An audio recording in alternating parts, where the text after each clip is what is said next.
Okwangoku babalelwa kwishumi elinesixhenxe abakhwetha abaswelekileyo eMpuma Koloni okoko liqalile ixesha lolwaluko. Abasindileyo bashiyeka bephulukene nobudoda okubangelwa yimpatho-gadalala esuthwini. Ikhona inkqubo eyaamiselwa liSebe lezempilo kweli phondo ukuqobisana nokubuyisa isidima sabantwana abathi baphulukane nobudoda. Igqiza Leendaba Zethu lilandele omnye wamaxhoba empatho-gadalala esuthwini esimpha igama lokuba ngu'Lutho nosalinde ukwenziwa utyando afakelwe ubudoda obutsha.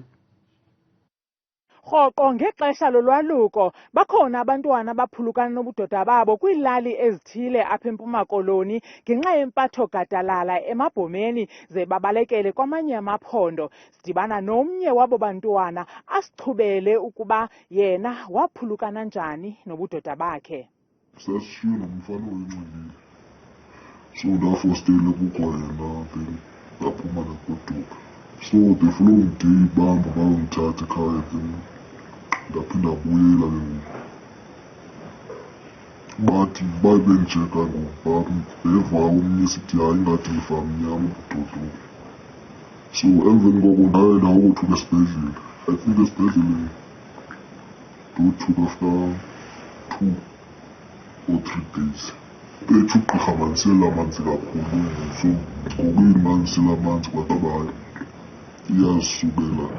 Isibhedlele eseKapa samthembisa uLutho ogama ingelilo elakhe ngelungu langasese xa kunobakho umSamaria olungileyo onokunikela ngalo.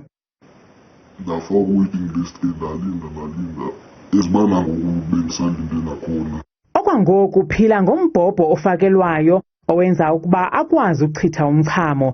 Ziphanzile iinzame zokufumana iSebe lezempilo eMpuma Koloni khona ukuze licacise ngenkqubo engahambeli ndawo yokubuyisa ubudoda eyasekwa lilo ukuqobisana nemingeni yabantwana abathi baphulukane nobudoda ngethuba besesuthwini. Kanye njengolutho baliqela abantwana abangabafana eMpuma Koloni abasemlindweni wale nkqubo ngethemba lokubuyisela ubudoda babo. Kwakhona uLutho uthi unamaphupha okuba nosapho olulolwakhe ngenye imini. Kwiindaba zethu kuChannel 163 ngokuphathelwa Newsroom Africa, ndinguNtsiki Noyiya kwiphondo iGauteng.